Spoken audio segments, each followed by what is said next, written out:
some of these problems stems out of like inequality, deprivation, poor housing, adverse childhood experiences that they go through. So it's important that we look at how we can actually look at these things one by one and see where we can help as a society. And one very important thing is, to me, is the family. It's the family. But before I touch on that, I just want us to also look at what we can do, or the community can do, to help these things obviously being stopped. Uh, the community as a whole, we have a duty of care. We have responsibility to look after ourselves, or look after the people that live in that community, to protect ourselves in terms of like looking out for each other, and finding out what people are doing, or not actually sort of like, getting into other people's business. That's not what I mean, but being someone who cares about other people's children.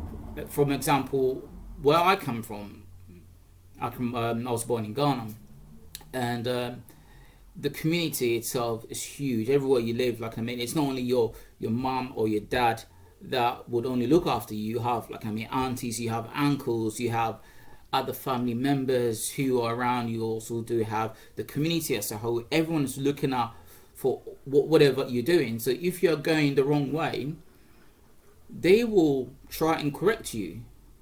Your parents will correct you, and the whole community will also try and correct you, because they've taken upon themselves that every child is also their child, and because of that, they will do whatever they can to support that child or that particular community. So it's important that the community really come together and look out for each other, or parents look out for other children when they are doing the wrong stuff. We don't have to sit back and say that this child is not mine, or that child is doing something wrong and I don't care about what they do. If we leave it as it is, then there'll be more problems. So it's really, really important that we as a community, we come together and we actually do tell people if they're doing something wrong, to tell them to stop. When you see something going wrong, you just tell the parents that this is what I've seen. But I've seen other parents that they think that these sort of things got nothing to do with them, because to them they're doing very well for their children. So if another child is doing the wrong stuff, then it's got nothing to do with them. Right. Now let's look at some of the things that the government can also sort of do in terms of what in our communities.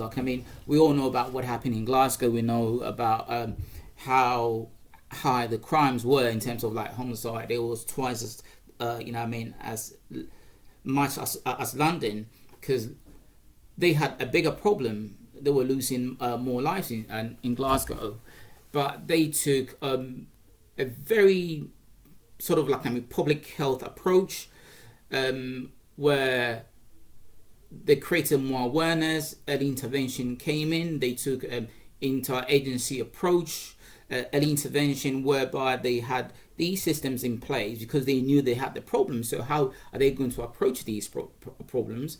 They knew that they needed to actually start things as early as possible to educate the families and to put the right support in those the communities that needed these sort of attention more, so that when the kids are growing up, they will know exactly what they are doing, and what they can also do to stop them from getting into a life whereby is going to end them in prison, or they're going to end up maybe destroying someone else's life, or it's going to get them into some sort of problem that in the long run is going to be difficult for them to even get a job, because in this country, when you do have a criminal record, it's very difficult to go anywhere and try and get yourself a job.